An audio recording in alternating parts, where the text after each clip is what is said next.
Welcome back to Screenfish Radio. I am so glad you could join us this week as we are talking about Scream Vi. I think that's Vi. yeah, isn't that the Good one. title? Scream I love that. VI. I like it. By the time it gets to Scream 8, it'll be Scream Vi. The fate of the Scream. That's right. Sorry.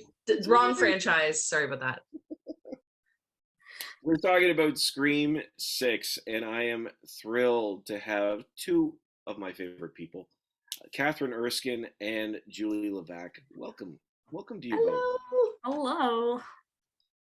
I cannot wait to talk about this one with you both. I'm dying to hear what you think.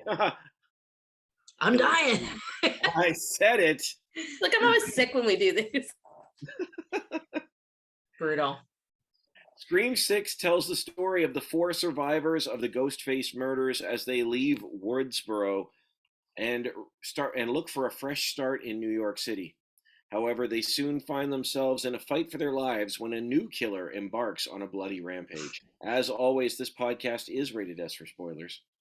But to you both, what did you think of Scream 6? I know you're both fans of this franchise, so what'd you think? Yeah, I was a fan of this one. I was nervous. Like 1, 2, and 3, they were from so long ago. 4 was, I don't remember, was it maybe 10 years later? Yeah, I can't remember. Quite a long time later. Also by Wes Craven, though. And then they came out with 5. So 4, in my opinion, wasn't my favorite, probably my least favorite of the franchise. So when 5 came out, I was really nervous because first and foremost, it doesn't have Wes Craven, right? Yeah. And it is largely a new cast.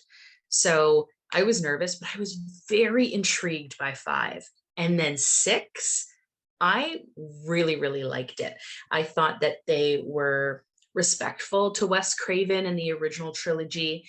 I think that they did it justice while bringing it kind of into this new generation of viewers, right? So I thought it was very, very interesting. A lot of people were kind of up in arms because they were in New York. Why aren't you in Woodsboro? But it's not the first time that they left Woodsboro.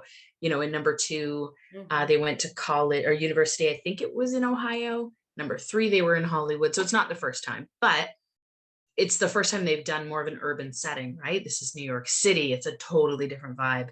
It worked. It really worked. I liked it. Correct me if I'm wrong. Is Wes Craven dead, or is he? Yeah, he passed away. R.I.P. Right. Okay. Well, that's high praise. I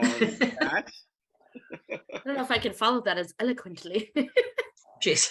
I hadn't seen any of the trailers, but this time I actually watched the trailer before. I feel like since I don't have like real TV anymore, I don't get to see any trailers or commercials for anything.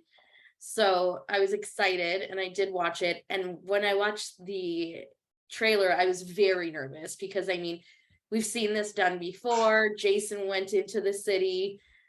The dinosaurs from Jurassic Park went into the city. Like, we've done this before. Well, they were in the shipping containers. They were released. There was running in the city. Did, but is that the comparison you want? I'm saying we take franchises from where they started and we put them in New York, and it's happened before and it has not been great. So when I saw the trailer, I was like, oh, this might be a problem. Could go either way. It really could have gone either way. But I really enjoyed it. Yeah, I would say so. I think I would echo what Julie said about it all. It was respectful. It kept with the franchise. And having it in the city made it a bit different. And honestly, I jumped so many times. Julie could probably tell you, I jumped out of my seat like so many times during the movie. And the twist at the end, I probably wouldn't have gotten. I don't know if you picked up on it, Julie, but I was like, oh, okay, that makes sense. You mean that it's everyone in the movie is the killer? Is that what every person in it is the killer. I liked the kind of, at first I was nervous at the beginning, as you said, there's spoiler alerts, that these kids from this like film studies program killed their film professor. And I was like, oh gosh, we've been here before and this is so dumb. And then when you go into the fact that they end up getting killed, I was like, okay, I can do this. This is going to be good. And I feel like they did some really good nods to all of the other ones leading up to it with their little shrine that they put up. I found myself kind of feeling like, oh, cool. Nostalgic. Yeah, nostalgic. Like, oh, cool. Like, I remember that from that movie, and the drawings of all the murders and stuff. And then they had all of the suits and the masks from all the different screams. So I thought they did that really well. I got nervous at the part where I can't remember her name. One of the 4 survivors was going over the rules again and updating them. And I was like, is this going to be too silly? Is this? But it went with what was the vibe of the movie. So all in all, I really did like it. It was good. And I feel like there was hints that another one's coming. Totally. There was a lot of little hints. Well, let's be honest, right off the bat, again, spoilers. We have no proof that Gail died. They said that she had a mild pulse, and then they never went back to her story. Yeah, they said she survived. They did. They say she was recovering. She's going to be okay. Yeah. Oh, did they? Yeah, they said okay. Gail and the FBI. The twins, right? Oh, okay. They said she's going to make it. They had a pulse. So I was like, oh, awesome. Yeah. I understand why we didn't see Nev. Well, I hear she just didn't get the money she wanted. Yeah, I think that was it. Because it was hard though. I was definitely concerned, and I'm not quite sure how I feel about the fact that she wasn't in it. But it is really like, handing the baton over to the next generation, right? Like, it makes sense. And I actually don't think it was awkward without her. I thought that they handled it well. But yeah, going back to what you said about the beginning, I was really scared at the beginning because I think both you, Kat and I went and saw it together in theaters, which is a treat, of course. Okay. And we kind of looked at each other and we're like, this is the first time we've ever actually found out who the killer is right off the bat. Yeah. Like, what is happening?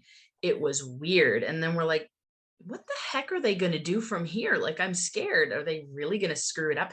I was very intrigued by the shift. Yeah, but concerned as well. But then, of course, the whole thing just blew up, and those weren't actually like the real killers. So interesting. They got us to get pulled back in because I was like, oh no, if this is it, then there's no way they're saving this movie. Well, it's funny because in that moment, I have to admit that I thought, oh, this could be interesting. Now, I don't have the love of the franchise that you both do. I've seen most of them, I think, but when a new Scream movie comes out, I don't get giddy with excitement. I'm not saying you two do either, but I do. Okay, well, there you go. But the way they opened it, I actually thought, oh, are we going to see? Is this going to be like a psychological movie where we know the killer and we try to understand the killer? I'm not talking about going full Corey like Halloween did, which is. We talked about that one, Kat. Hey, I liked it. I know, and we talked about that. And Corey, but no, I don't know another film franchise that manages to, and I say this with love, spit on itself over and over again without becoming a parody of itself. Mm-hmm. And I'm impressed. I will say this. The franchise has been around for what now, 25 years-ish, roughly, maybe more, 28. I feel like even the series is reaching middle age. Oh, totally. We all are, as is Courtney Cox. No, I know, but the way that the tone that this one had was so funny to me, because even at one point they're like, who cares about scary movies? And I'm like, no, wait, are you spitting on your own purpose for existence now? But wasn't that the original purpose of Scream in general? Yes. I'm pretty sure. Scream 1 came out in 96 and it made fun of scary movies. Yeah, it was almost a parody of scary movies, or not a parody, that's the wrong term. But it was like almost like joking about the genre. And that's why you have people like Randy who are always, he was a big movie buff, always talking about the rules and things like I'll that. be So that's back. what Scream was from the get-go. But it obviously just became this cult classic throughout the years. What's interesting in six is you have Randy's niece, who I believe is Mindy. Let me just double check so I'm not saying the wrong name. But Mindy has become the new Randy, always talking about the rules and what to expect and all this kind of stuff. So that was interesting. There's definitely nods, right? So Mindy kind of talking like Randy, the scene in the parquet where there was the surveillance van, where they call it out, right? They're saying, this is exactly how Randy died. Like maybe we shouldn't be doing this, Yeah. but it was, the scene was exactly the same. Even the detective right at the end, after he was revealed as one of the killers, he said something that was an exact, it was verbatim what Stu Macher said in the first one, something like, everybody's going to die, or I can't remember the exact line, but there were little Easter eggs, if you will. Well, but that's what I thought was funny, is that yes, it did all those things of nostalgia, and again, maybe I'm wrong, but I almost felt like it wasn't just. I mean, this one goes beyond scary movies now, because now they're talking about franchises. Now they're satirizing the franchise culture, not just which I thought was a So fascinating, clever. very clever. But it was interesting because, like you said, they start off with the film teacher and the film students, and it's like movies don't matter, Yep. which the first one made fun of scary movies, and maybe made fun of is, like you said, the wrong term, satirizes. I don't really Yeah. know, honors and satirize at the same time.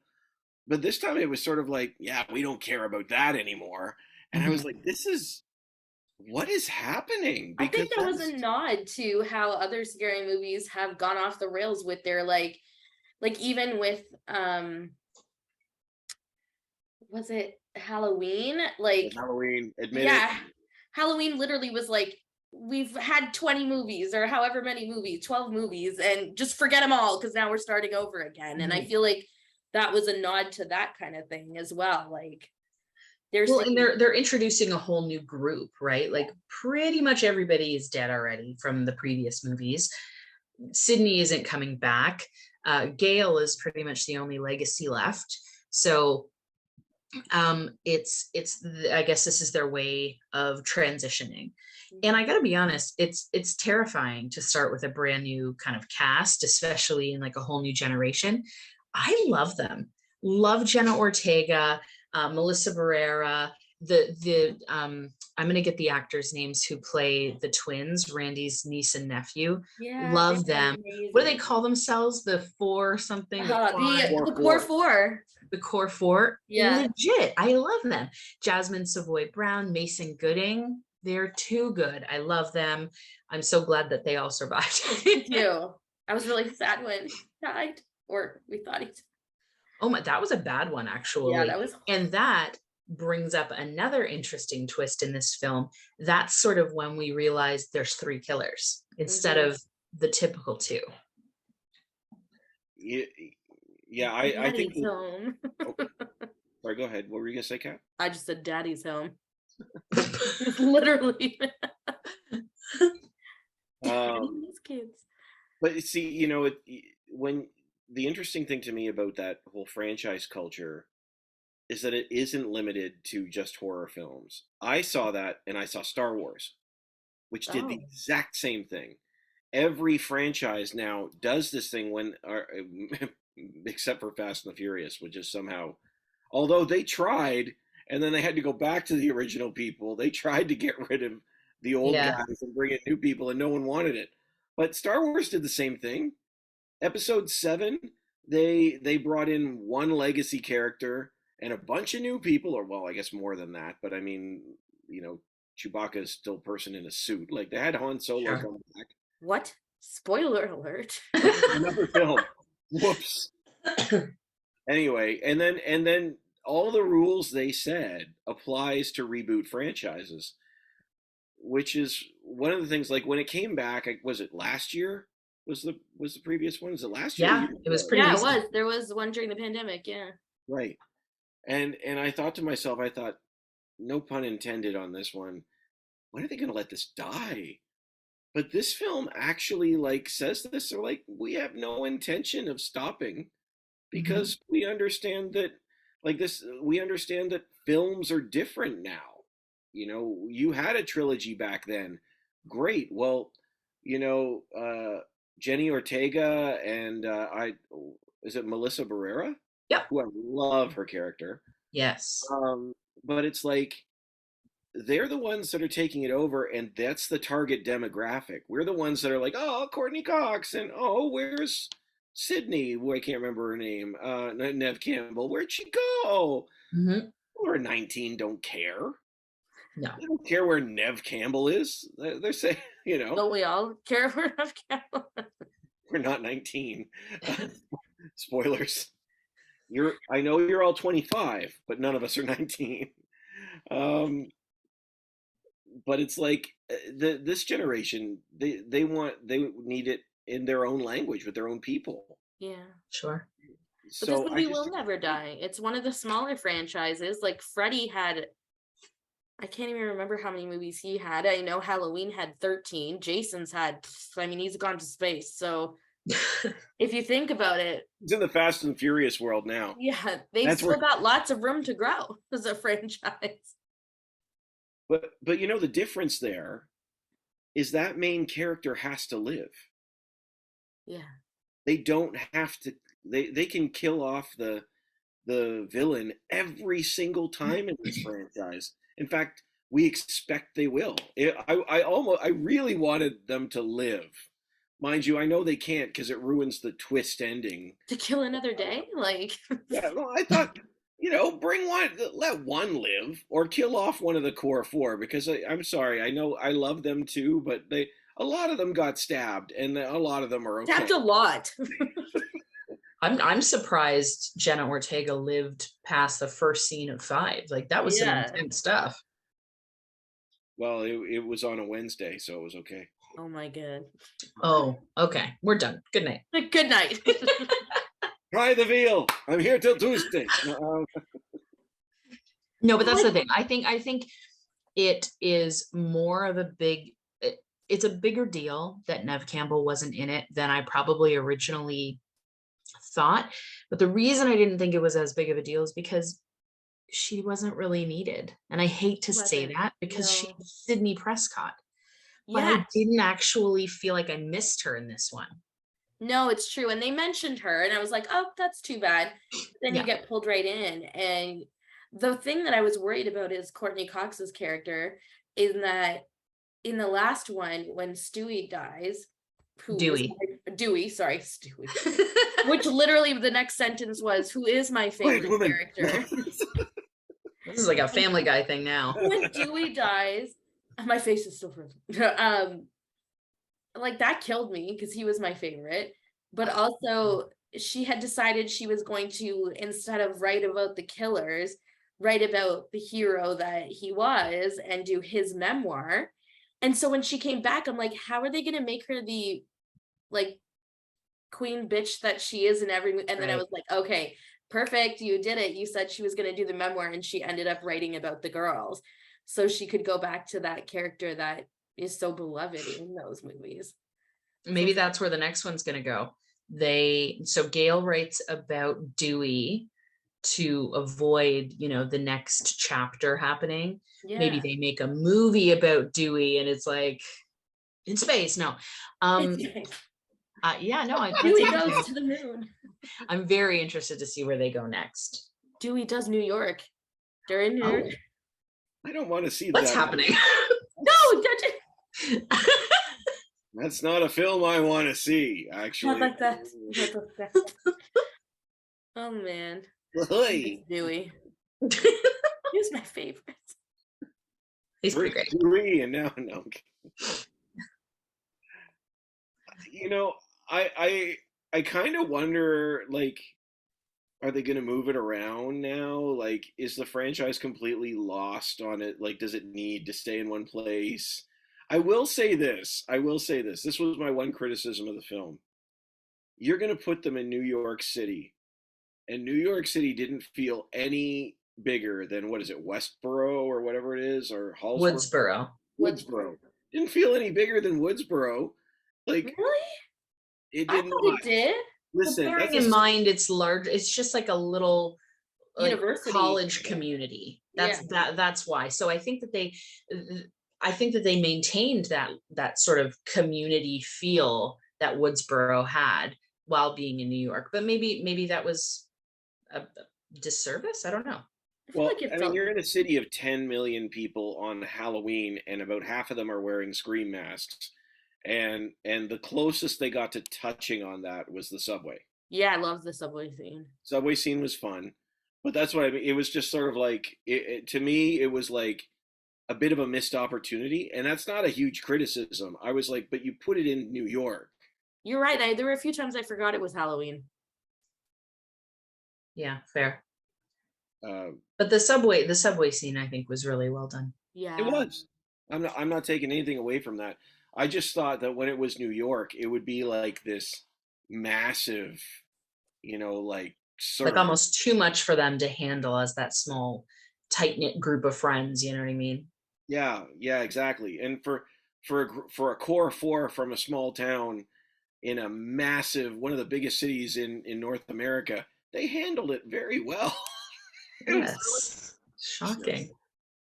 Well, they had Kirby. Oh my gosh, Kirby. I want to Who's kill Kirby? Kirby. You want to kill Kirby? Oh my gosh, Kirby, well, there's the next movie. who is Kirby? Hayden FBI Panettiere. agent. Oh, Kirby. Right. She played the FBI agent, the one who was in the previous one, or like not previous one. What was it? Which one? She was in 4.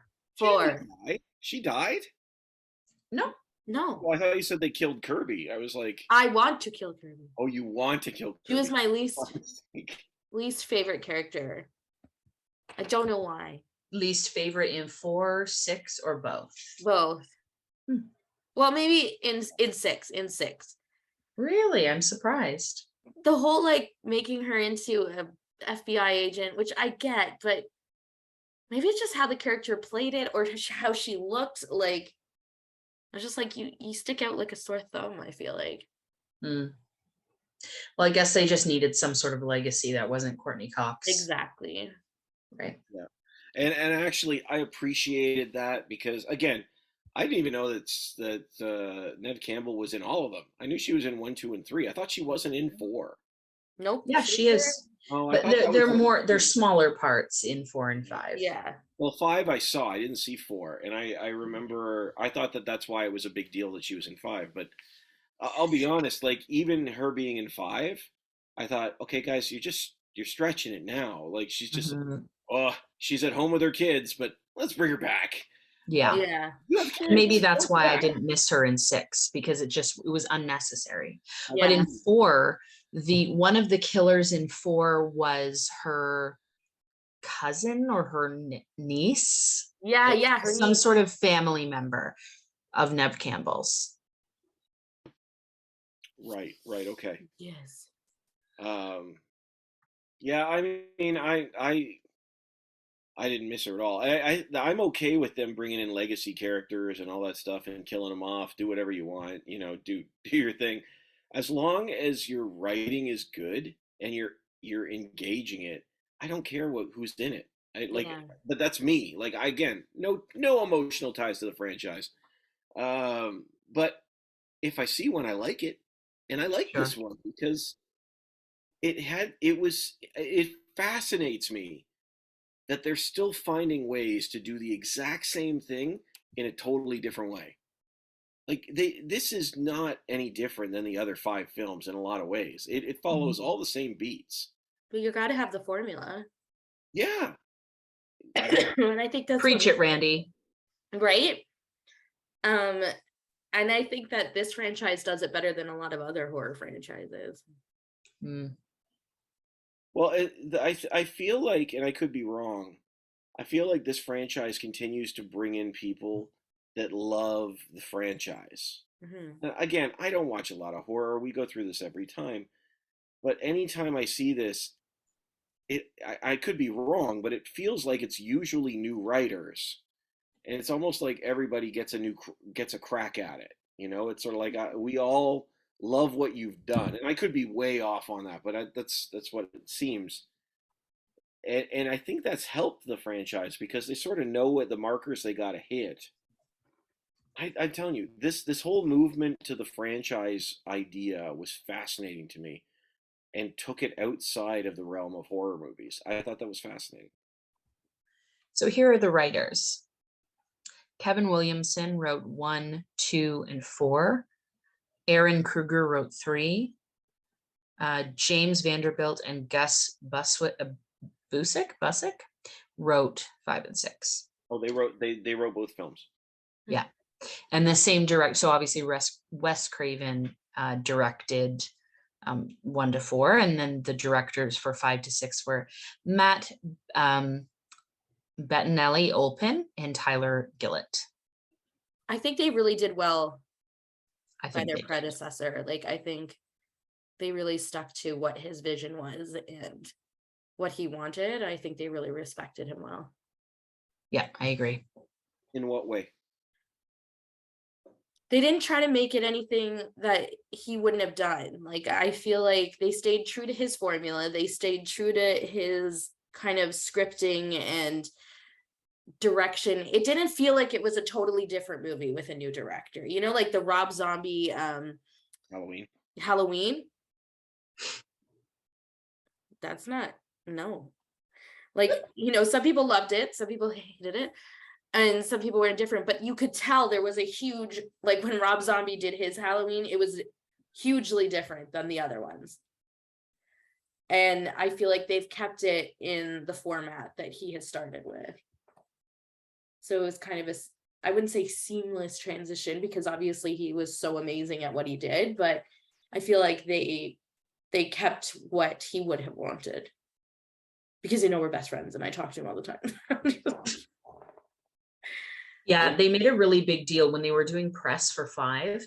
They made a really big deal about Wes Craven and how everybody was tentative to sign up for this film because it wasn't with Wes, and they didn't want to be disrespectful to the franchise.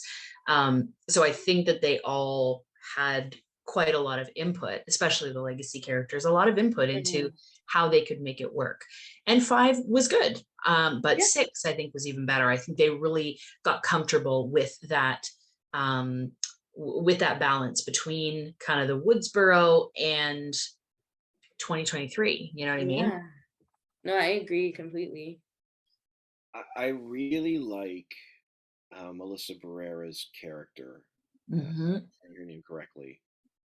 And I mean, the idea of bringing in a character who's the kid of another character is not new for any franchise of anything. Well, we got to reboot it, so we'll make it so and so's kid. But the idea of having your hero be the killer's kid is a little different, and having her sort of fight her demons but give in to them, but we cheer for her, but we fear for her, I think is a fascinating mix. Yeah, she's a really interesting character. Definitely like Sins of the Father kind of vibes. And then we get that nature versus nurture situation as well, because she, grew up a fairly normal child and was living a fairly normal life. But then when she sort of gets a taste of murder, she feels satisfied by it. So it was very interesting watching her sort of psychological journey. And then I thought that it was fairly well done. I think that the sort of Billy Loomis scenes where he's coming to her in her mind could have been really cheesy. I think that they were pretty well done. But it's fascinating. I'm glad that she's not just sort of a surface level character. Yeah, and he was doing that with her in 5, and she even ended up putting on his like her own father's mask. Yep, and using his knife, I think. And using his knife. Yeah.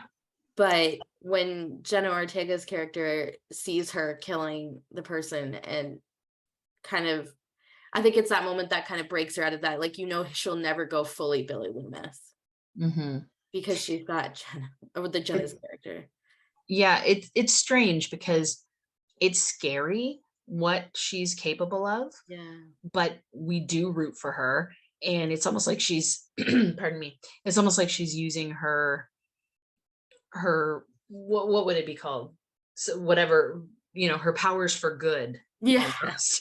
It's a strange way to say it, but Her it's kind of inner how I felt. darkness. Mm.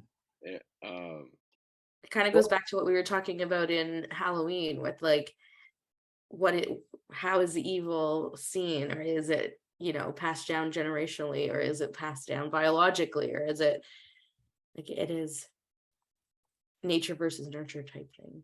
or is Mm. it passed through Corey? I mean, Corey was pretty freaking Passed through powerful. Corey.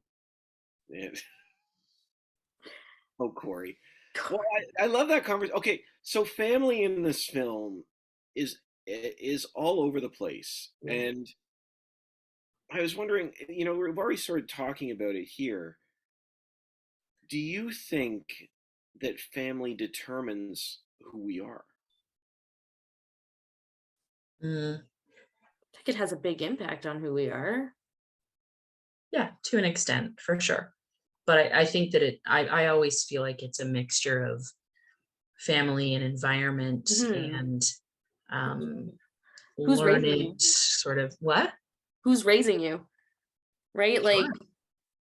if you're Billy Loomis's kid, but you're being raised in a home that's filled with support and love and, all of that, then We should have like a psychologist on here because I feel like I know nothing about truly, like, what's in my brain, what's in there from my parents. Do you know what I mean? Sorry, it sounds weird, but no, truly, I just hear What's whistling. in what is here? in there that is passed down from my parents or my grandparents that's there because it's just there genetically, as opposed to something that I've learned or chosen.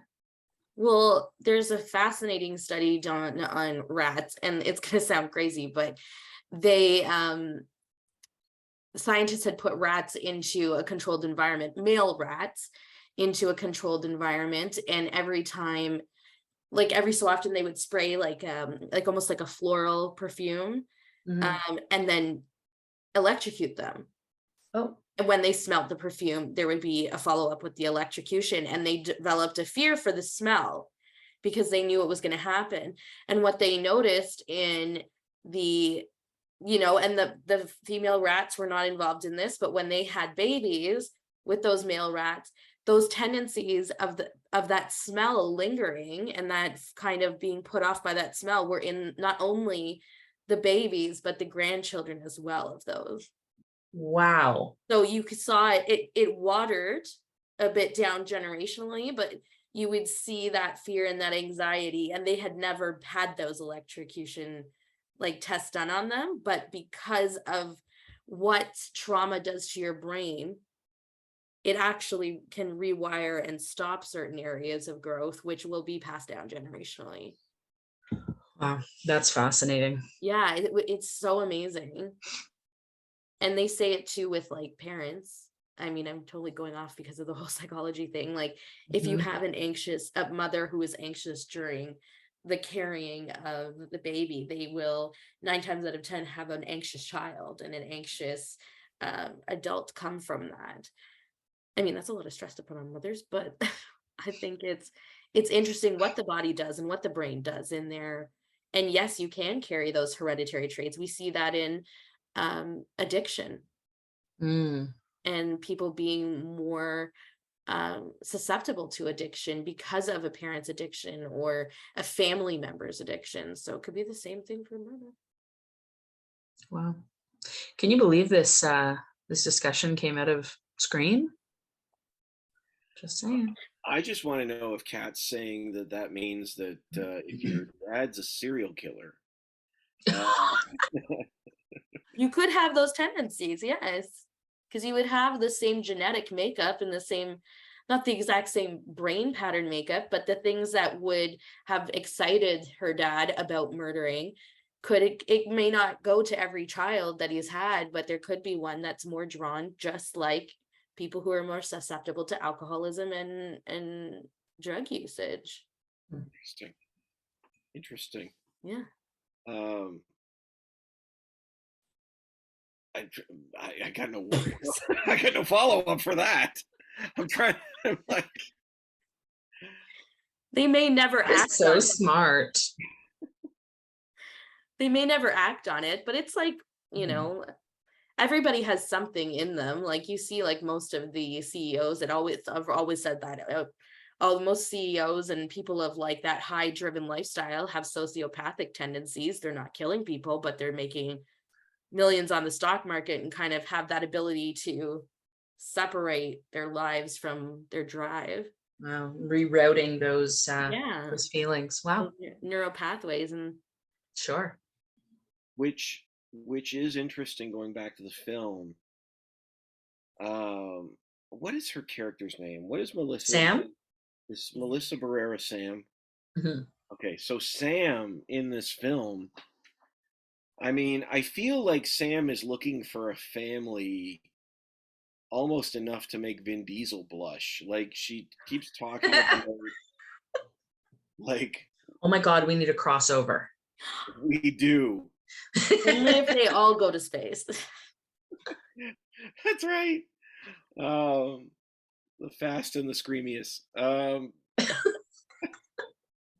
don't know. But even to the point that she's talking to Gail, and Gail's like, "Oh, I've never had any kids." She's like, "Oh, I've never had a mother," and or something. Mm-hmm. I'm sitting there like, "Can't you two just get together?" Like, no. She said, "You'll always have me." Yeah, she does say that. Yeah. And then I thought they were going to kill her off. I was like, "Oh, how dark is this going to go?" Like, I'll be your mom. well, and if we also think about the relationship between Sam and Tara, the sisters, right? Like, so Tara is, her entire life is affected now by Sam and her past, and just, Sam is doing everything that she can to protect her sister, but also keep that relationship going, right? Like she's almost like a mother figure to Tara, very protective, and just because she doesn't seem to really have anybody, and she really holds that dear. So it's very interesting. It's the family between the sisters, even the siblings who are Randy's niece and nephew. It's there in a lot of the storylines. The core four, that they say that, like, we're a family, we're the originals. Yep. We're always going to be together.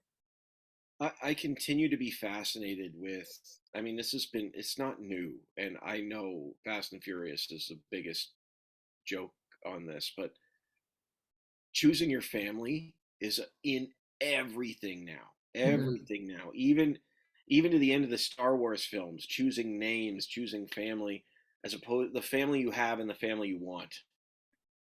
Sure. And I continue to be fascinated with that, because you're right. The core four, I think they refer to themselves as a family. They do. And Gail's the mom now, which is the only thing that strikes me as odd about that is that they punched her in the face when they see her, and then it's like, I wish I had kids. You know what that's called? Trauma bonding. No, but that's also a throwback, right? Because that happened multiple times in the previous movies. It's just a thing, right? Like the heroine punches Gail Weathers. Bam, bitch went down. Straight out of the first movie. I love that. Yeah. I'd have to rewatch it.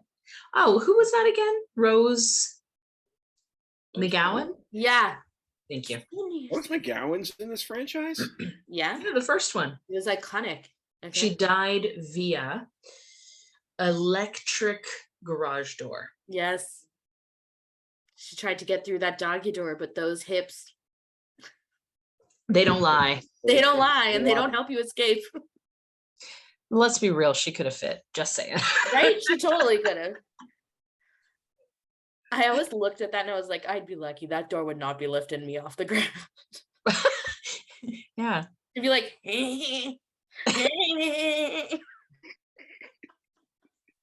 Oh my gosh, we're really going off the rails here.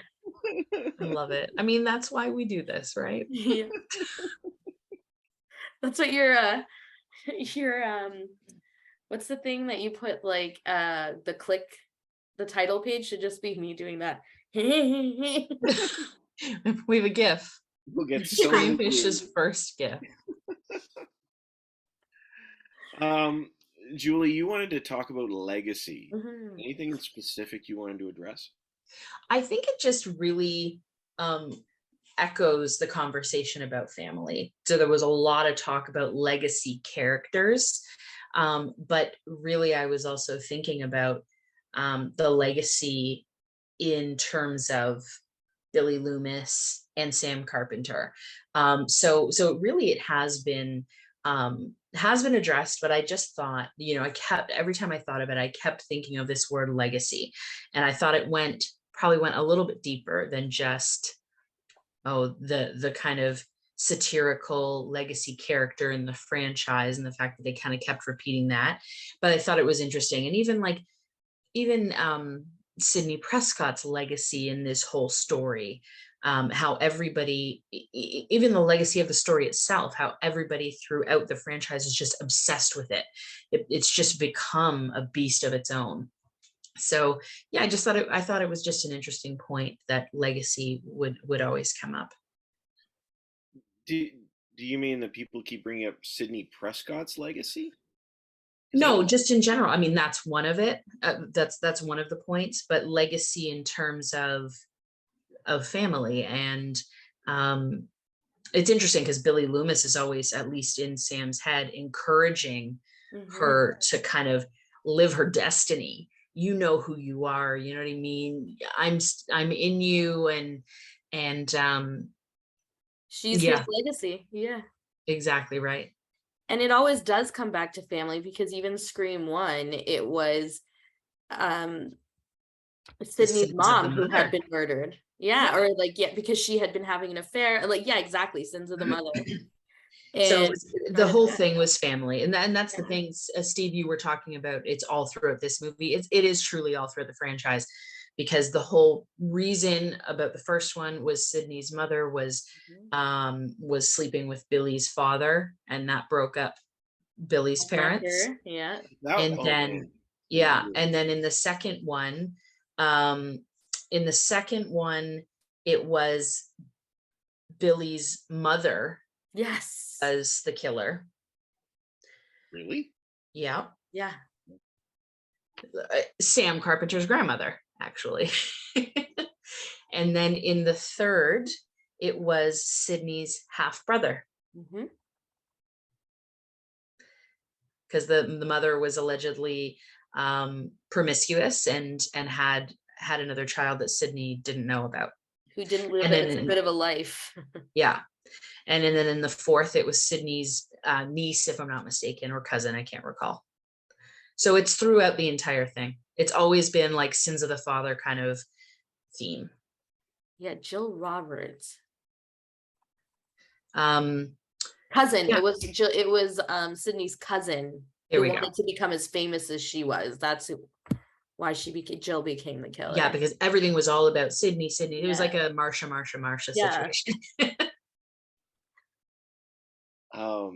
Here's a question. I'm sorry, just going back to legacy here. Sure. From the killers. This is a question that is just, I'm trying to form it, so forgive me. I don't. Okay. Those are the best ones, though. Touche. Find it. I've chosen not to forgive you. There it is. Maybe that proves my question. Do you think that Sam's decisions in any way affect Billy's legacy? I don't. Again, it's a weird question. Maybe it does. It probably doesn't. But it's just I'm. Well, I mean, they keep saying that she was the killer. Like they kept blaming her for being the killer because she was Billy's daughter, and that she was haunted by that, and so that affected her. But the fact that she's showing that, yeah, maybe I do have that like understanding of the rage that comes before killing, I'm not going to end up like you. Because that was her big thing, right? Like, and that's what Tara says to her, like, we may have all gone through this, but we're not going through the same thing you are, because they all were calling her the murderer and saying, yeah, you're Billy Loomis's daughter. So I think he does have an influence in her and what's going on with her and how she chooses to live her life. That's interesting. Yeah, that's right. Because I guess she's bearing the weight of his life. Yeah. And they were quick to throw her under the bus and say it was her and agree. Everyone just kind of jumped on that bandwagon because, yes, of course it would be her. She's a serial killer's daughter, and these people are dying like her father killed the original people. So she carries that burden, and no one else does. People are awesome in this movie, aren't they? Yeah. They're like the worst. Everybody, every other person that's walking by them, they just treat it like crap. Yeah.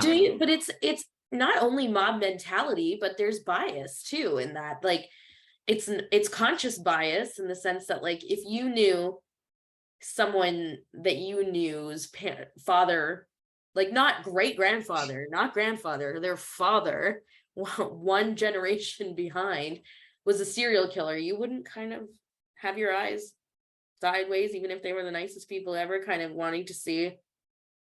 Yeah, that's a fair point. I wouldn't say that about someone who didn't have a serial killer as a father, but if they did, I would be like, that's nice. I'm glad that if we don't have a serial killer, yeah, you two are fine in my eyes. Sideways. You don't know me. You don't know my family. But you would always have that, if whether it's conscious or unconscious, you'd always be fighting that, I wonder how far the apple's fallen from the tree. And then once the mob gets into it and the news and the tabloids get into it, you're getting things thrown at you in the street. Then evil dies tonight. Or does it? Long franchise. Anyway. But I just thought about something as well, because to continue on with the kind of the family aspect of the killers and why they kill, the killer in 5, I can't even remember his name, but then the killers in 6 were the family of the killer in 5, the father and the brother and the sister. Oh, what was his name? I keep wanting to say Seamus. I don't remember. Seamus? It was one of those. Richie Kirsch. See? You got Seamus. Richie Kirsch. From Richie Kirsch. I gotta be honest with you, I could care less about the killers from 5. Like, yeah, I was very underwhelmed by the reveal. Yeah. Who cares? You know what I mean? They didn't spend enough time on their story, I don't think. So when they were revealed as the killers, I'm like, well, that was boring. And in this one, when they revealed the boy and the girl as the killers, I was like, really? This is terrible. I hate it. This is so boring. But what made it better for me was that there was a third, and that it was the father and the two kids. Like the detective being the killer was, it made it a little bit better for me. But if it was just the two, I'd be like, you gotta be joking. I'm bored. Yeah. In Scream 5, it went back to the original where it was the boyfriends. Right. Right. And this random girl that nobody cares about. Who it was the boyfriend, but that was Tara's best friend. Yeah, I guess. I mean, I just agree don't with think you. that they ran with the story well enough. I was just sort of like, meh. They were very forgettable. And I think you leaned over to me in 6 and you said, if it's the boyfriend again, I'm leaving. Because you gotta have some twists, okay? I know. But it was good. We love Josh Segura. We don't want him to be the murderer, okay? Yeah, no. I gotta respect this franchise, or at least this one of it, because they tell you it's everybody. Like they don't just like try to make everybody look innocent. They try to make everybody look guilty. And I was like, Wow, even the characters are saying it's probably you for this reason and this reason and this reason because you're the boyfriend and because you're this and that because you're the innocent guy who's new here. You're the one that's. I'm like, and then I somehow, loved that. yeah, but then somehow it's still surprising. I'm like, wait, You kind of have that like, yeah, that's true. It could be you because she even said it was so easy to rig roommates. Yes. And I think that's a nod back to the first one where they're all accusing each other. I thought I swear it was going to be Mindy, one of the Fab Four or whatever, because when she got slashed in the arm, I Ugh. was like, okay, it's happened before where they have these like, Super, surface level injuries just to make it look good, like, oh, I was attacked, so it Yeah, can't be me. yeah, they even did that where they stabbed each other. Exactly, to make it look good. So when she got slashed in the arm, I was like, oh my gosh, she's making such a big deal out of this tiny little slash. And then all of a sudden it's bleeding everywhere. I'm like, no, that's a squib. Is it a squib? The yeah, blood squid. splatter thing? Oh, Yeah, it's a squid. So that's what, yeah. yeah, I was very sus, as my daughter would say, about this this Mindy. I just turns love out that she her was girlfriend tried to crawl across a ladder with half of her guts falling out. There is absolutely no way that she should just die right there on the bed. I'm sorry. That was Right? He's like ridiculous. twisting it. And she's like, ooh. Well, I said this to you in the movie. They gave her the Steve, Yeah. the first, scene of the first movie, Drew Barrymore's boyfriend from, I can't even remember, but yeah, they gave her the Yeah. Steve, and there's no way she would be alive. Just Yeah. saying. Can I say I don't like that you referred to that as Well, the Steve? it's I coming don't. for you. Sorry. I apologize. The Steve. It makes it sound like it's a thing. Is all I'm saying. It's the Well, Steve, and I prefer. who knows who your parents are? He's an accountant. Terribly exciting. Fair enough. Fair enough. Oh my goodness. The best way to stay safe on Halloween is to not have sex, not to get drunk, and just stay home in your pajamas and eat the candy you bought to give out kids. Yeah, and don't answer your phone, Right? idiot. Or just say if they say you don't, do you like scary movies? Just say no and hang up. Absolutely not. I'm into a good rom-com. Thanks anyway. I don't need my ducks cleaned. I'm looking for a new Hugh Grant movie actually as we speak. Oh gosh. Okay, that's hilarious.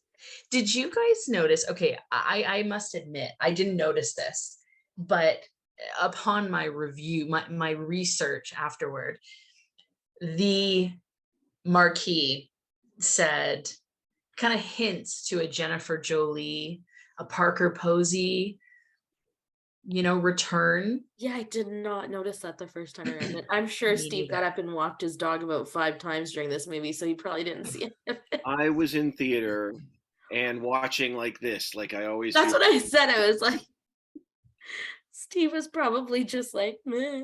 Horror movies are so much more enjoyable if you just don't watch the killings. Which is ironic because I watch every killing in a John Wick movie. But John Wick 4.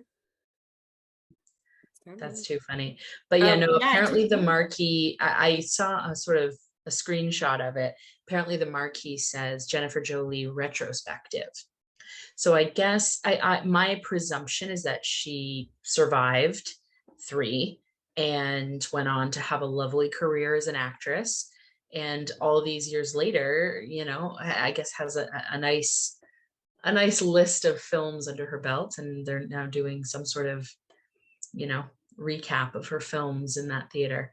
We'll see. That must be their next legacy character to come back, right? Well, they touched on Stu with the TV set too, because it says that's right on Reddit, it said if Stu can be alive for Scream 3's original story, Jennifer can be alive. She could easily just be passed out and saved by EMTs. Stu had a TV dropped on his head and was bleeding out of some places. Since Stu can be alive, Jennifer Jolie has to at least have a chance. Are we honestly thinking Stu is still alive? No, he was. Didn't he come back? Not Stu. Hmm. Who are you thinking? Because Stu was the killer, the second killer in one. Yeah, Anyway, that's whatever. right. Sorry. I don't know why they said that, but That's okay. But again, that's another trope, right? They always come back. You have to shoot them in the head. yeah, always. Speaking of shooting them in the head.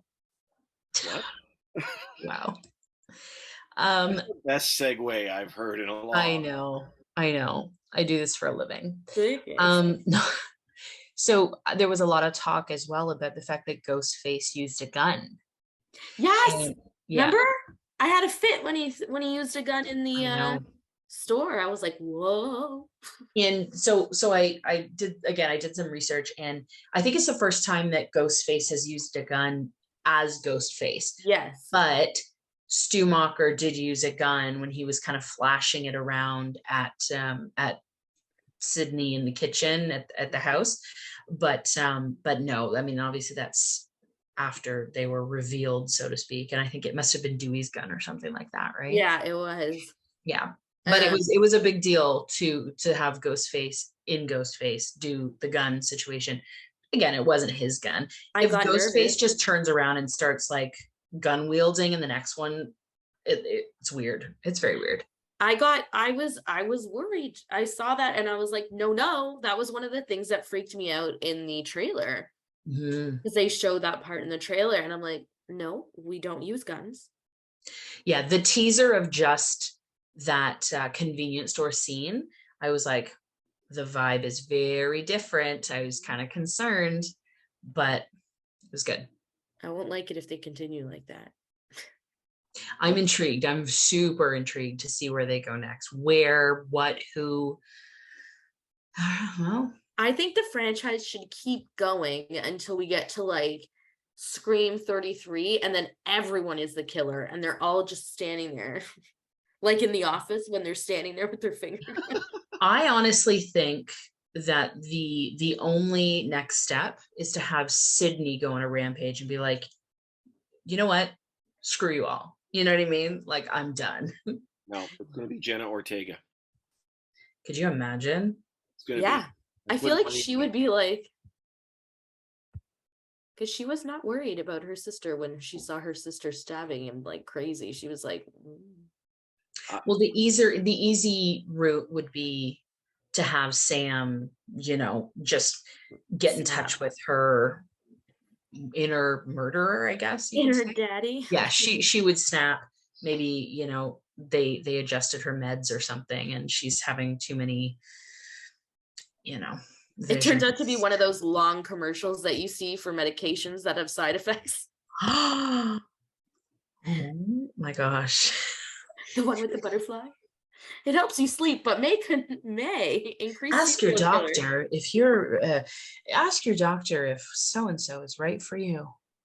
It's just her off her rocker. Dr. Jekyll and Mr. Scream? Is that what you're saying? It's like, Wow, this is half brilliant and half just awful. pure It's psychosis.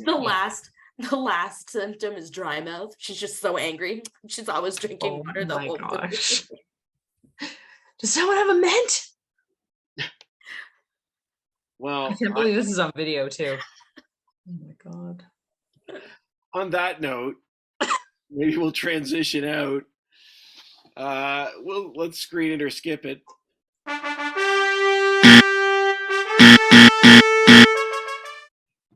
Scream 6. Scream it or skip it. I'm gonna say scream the heck out of it. Yeah. Go rain it. I liked seeing it in the theater. It was good. It gave the vibe. And we went to a VIP theater, so. In those cushy chairs. You go because a little more padding for the jump scares. I was disappointed there weren't more paintings in this one. I thought this was going to be a biography of Edvard Munch. Yeah, the guy that did this painting. I thought that's what it was going to be about. Wow. That was the first 4. They had to mix it up this time. Actually, Steve, I think that like Catherine and I really took over this one. I'm curious, in general, what did you think of this one? Oh, I didn't think you did. I thought I talked too much. Anyway, No, I liked it. I liked this one quite a bit. I would scream it. Jeez. Um, but I don't think you have to. I mean, the theater for is more fun It's with a vibe. And that's why I say yeah. VIP, because there's a different type of people that go to VIP. You're not having teenagers screaming and throwing things. I'm very crotchety at the movie theaters when people I are I talking was and gonna say laughing. that was pretty elitist of you. Yeah, The level of people in the movie. the level of people. I'll No, be honest with you though. I'm a bit of an old lady when it comes to theater stuff too, yeah. except I saw Get Out, Jordan Peele's Get Out in the middle of Scarborough. And I don't know if anybody watching is familiar with Scarborough. It was the funnest experience I've ever had. People were yelling at the screen, like I won't repeat what they were yelling at the screen, but it was fantastic. It just made the experience so much better. I feel like Scream is one of those movies too. If you That's had a few true. shouts and like input from the audience, I think it would actually be really fun. The audience I saw Megan with was like that. Like we were all just like cackling in the theater. I felt this That was was the a party movie. movie. I felt it was in a weird. I felt like so far, 2023 has been like the year of party movies. Like Hmm. like Megan, Cocaine Bear I, is I like how you said that. Cocaine bear. because it's Cocaine Bear, and like Cocaina and bear. this one is another example. And ironically, they're all horror movies, but it's like they're almost this one of the three of them is the best written, but those two are just like silly. You would hope. Everybody's enjoying themselves watching it, and I felt like this was not that, but it was that type of thing where if you're sitting there with an audience, it means something. Like in terms of viewing, I don't think this is like a I got to drop $20 and see it in the best theater and all this stuff. No. I think if you want to see it with as a communal experience, it's a fun one to do. Yeah, it's just that buildup that I like. Like, if people are talking, you don't get that like buildup of scariness and then the final like pop. Yeah. But I do, you're right. There are some movies that deserve, like Cocaine Bear, I'd love to see in a theater filled with people who are. Cocaine Bear is its own thing. But we won't not talking about Cocaine Bear, but We need to see that. that movie's just nuts. Um, but having said that, like I said, I liked this far more than I expected I would. Is it the best one? No. But it's funny how franchises work. Like you stop trying to make it better than any of them, I feel like at a certain point, and you just want it to be a worthwhile entry. Like nobody's sitting there saying, well, it's not as good as the first one. People say that on the second movie, maybe even the third movie. Mhm. Nobody says it by the sixth. And that's what I thought this movie really captured well, is it's like, this is a franchise now. Who cares if it's a trilogy? This is what we do now. We're doing something different. And I came out of it and I went, you did it well. Yeah, I had fun. It was really well written for what it was. I didn't have to watch the murders to enjoy. He saw 15 minutes of the movie. Yeah, what I saw was called Scree. I just saw, Free. I saw Scree. Um, no, I had fun. I had fun, and that's all. It's not the best movie of the year, but it was a fun ride. I'm Mhm. not going to take that away from it. I'm honestly still surprised how they were able to be respectful of the franchise, but bring it into like the the current era, so to speak. They did it. I'm surprised, and I didn't think there was much wrong with it. The only thing I didn't like was the first scene because I thought that the teacher was really cheesy, and I'm like, oh, is that what this movie's going to be? And it wasn't. I But think that maybe they started it low so that your yeah, expectations would get better. But yeah, I feel like when it comes to franchises in the horror movie genre, there's something to be said about the fact that people like horror, people like true crime, people like all of this because it's almost like there's a predictability in these franchises. Like it's almost like, it sounds stupid, but when I go to see a horror movie, I'm not expecting an Oscar-worthy performance. I'm not paying to go and watch like one of the most like women talking was so fantastic and like all of those like those cerebral things. I'm going there to forget about the stress that I have going on at work and in life and just have fun and almost like go back to a time where you were younger and you just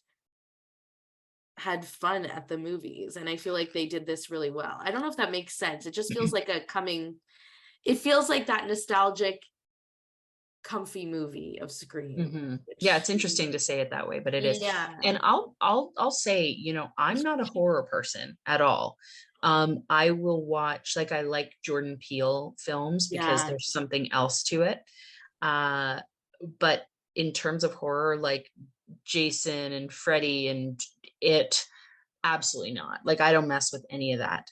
Scream, though, is nostalgic, and I've got a soft spot for it, and I'm fine with that. You know, I was concerned after all these years, like I'm a bit of a different person than I was. So I watched Scream 5 on my computer screen while I was working on my laptop to just to have it on the background so that I wouldn't get scared. It was daylight, I was distracted, and I was like, okay, maybe I'll be able to get through it. And I was actually pretty cool with it. And then I was like, oh, it's a great idea to go to the theater and watch 6, but no, it was fine. I didn't jump as much as Catherine, which I was shocked at. I'm the worst because I love scary movies, but I get scared so easily. Yeah. No, I think I'm like, I'm numb now. I'm dead inside. I'm dead inside. Yeah, I just felt like I was sitting next to one of the victims. She just never moved. It was amazing because I'd be like, and then I'd look at Julie and be like, oh, whatever. I was playing it cool, are ya? Whatever. Didn't scare me. But see that again, that's what I think. That's why I think this one is surprising how well it worked, because again, we know all the tropes of a film that tells you all the tropes that they're going to do. They tell it to you all, and so I like. I mean, again, if you don't watch the murders, you don't get freaked out. But I'll tell you right there's now, not much new though when it comes to the mean. murders. Yeah, there's not much new except in the last 2 films they got really stabby in the face. That's a new thing for them. And the guts thing, like when they slice it and then you see the little bit of the pooch come out. That was gross. The pooch, but it's not new. It's the Steve. Yeah, it is the Steve. On that note, Steve and his little pooch. I almost spat on my computer. I don't know how we got here. Thank you, ladies. Thank you so much for chatting Scream 6. I appreciate it. I'm gonna wrap this up. And is this a blooper at this point? Like, careful of this is making it online. It's just this part is making it online. Yeah. Watch out for this Steve. Steve. A reminder, you can find us wherever podcasts are available. You can find us on YouTube. Like and subscribe to us. Smash that subscribe button. Scream that subscribe button. You need to hit that bell for notifications when we come out with new stuff. You're such an influencer. But you can find not just fantastic and intense conversations like this, but conversations with other industry professionals as well, talking about all sorts of projects. And if you go to the podcast page at screenfish.net, you can download Fishing for More, which is small group questions that can help you get the conversation started where you are. I'm hoping we're back next week. Sometimes I feel like scheduling is a bit of a bear lately, a cocaine bear. I was gonna say. No. I'm hoping we're talking about John Wick next week, but I'm still trying to nail down scheduling. But certainly you can still find us wherever podcasts are available and on YouTube. So once again, thank you so much to you both chatting. This has been so much fun. And for you at home, we started the conversation. This was Screenfish.